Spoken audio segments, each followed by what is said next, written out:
Ministry of culture government of India के अंतर्गत Indira Gandhi national centre for the arts में जश्न हिंद कार्यक्रम में इस बार श्री संस्था के चेयरमैन श्री नवेंदु भारद्वाज चांद जी को भी अपनी एक गजल पढ़ने का सुअवसर प्राप्त हुआ।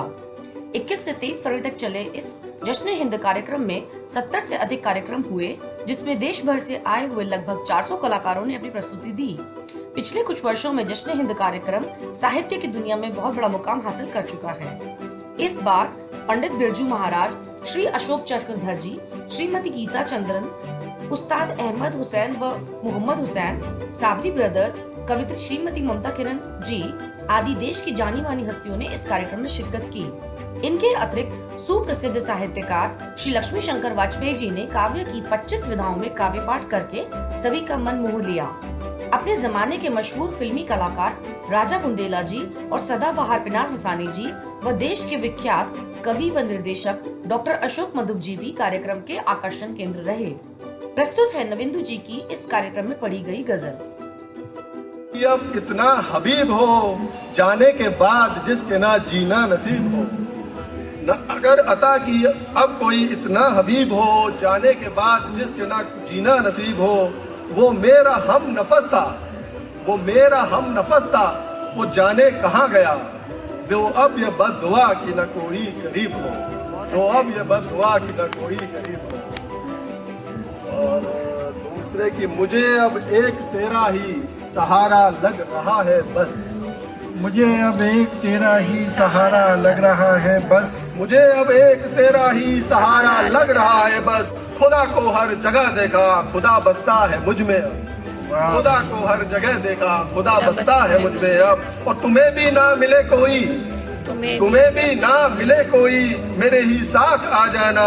वो मौला तो सभी का है, किया महसूस उसको जब, वो मौला तो सभी का है, किया महसूस उसको जब। और तेरी जुम्बिश ही ऐसी है, तेरी जुम्बिश ही ऐसी है, तेरी ही और खिंचता हूँ, तेरी जुम्बिश ही ऐसी है, तेरी ही और खिंचता हूँ।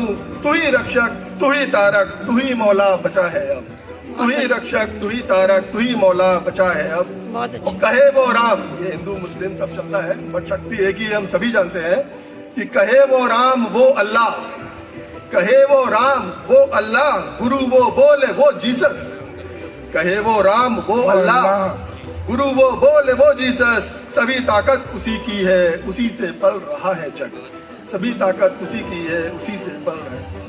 और इजाजत है तो एक बंदा और 2-3 शेर। जी जी इनायत करें।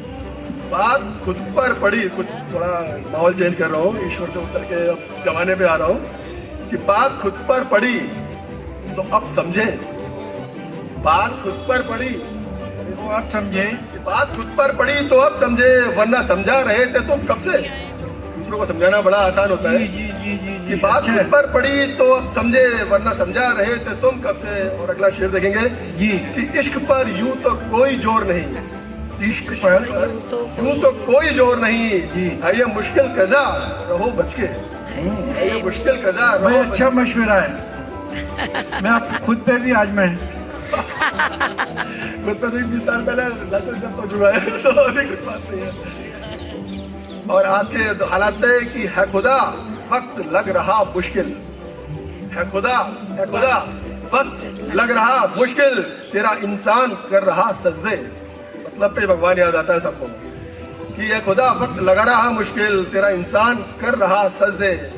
और एक शेर देखिए कि आज वो पास आके बैठे जो, आज वो पास आके बैठे जो, आज वो पास आके बैठे जो, गोया खुशबू सी आ गई बहके। क्या बात है, खुशबू सी आ गई। भाई गजल का शेर है, प्यार से पढ़ो जरा, एक बार फिर पढ़ो। आज वो पास आके बैठे जो, आज वो पास आके बैठे जो, गोया खुशबू सी आ गई बहके, गोया खुशबू सी। बात खुद पर पड़ी तो अब समझे, वरना समझा रहे तुम कब से। अच्छा, खुशबू सी बह के आई, आप नहीं बह के। बड़े अच्छे लफ्ज इस्तेमाल किए हैं भाई, बधाई आपको। धन्यवाद जी, बहुत बहुत धन्यवाद। धन्यवाद।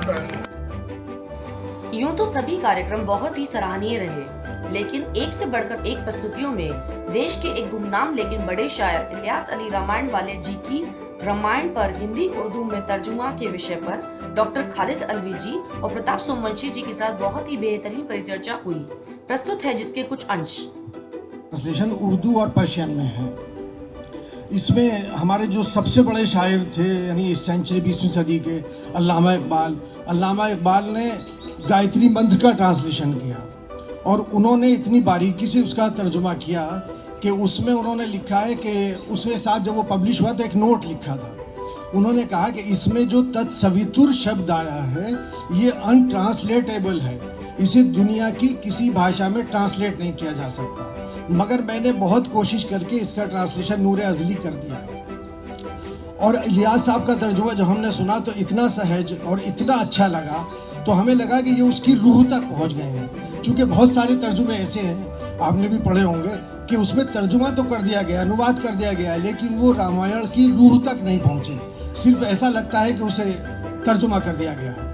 तो और दूसरी एक बड़ी बात मैं ये कहना चाहता हूँ कि असल में दिल्ली और लखनऊ 2 बड़े स्कूल हैं उर्दू वालों के, वो ये समझते हैं कि सारा काम इन बड़े शहरों में ही उर्दू का हो रहा है और उर्दू को ये समझा जाता है कि ये सिर्फ शहरों की ज़बान है, बल्कि ये इल्ज़ाम भी लगाया जाता है कि तो शहरों की ज़बान है, छोटे कस्बात के छोटे गाँवों का इसमें कोई जिक्र नहीं है।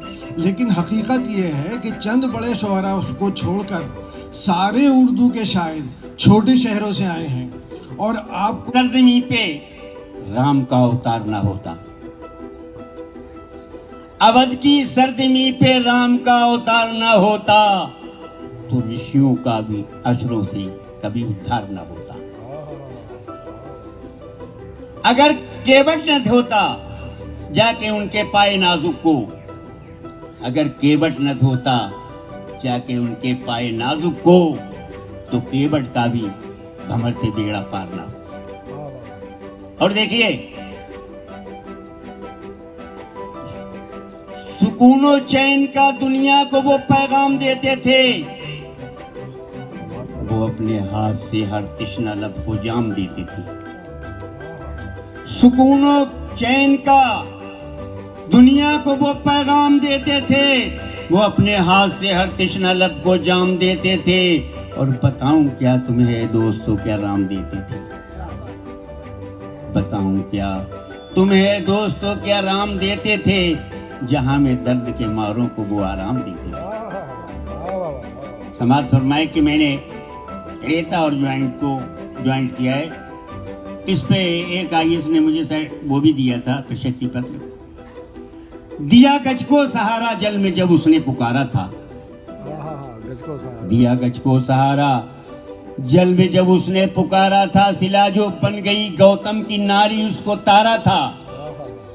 और रखी थी द्रौपदी की लात दुर्योधन की महफिल में, वही था राम जिसने कृष्ण बन के कंस मारा था, वही था राम जिसने कृष्ण बन के कंस मारा था।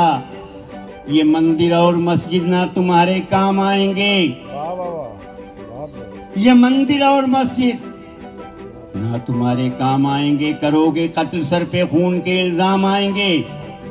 और तुम्हारा जुल्म ही दुनिया में जब बन जाएगा रावण, मिटाने को उसे फिर तीर लेके राम आएगा, मिटाने को फिर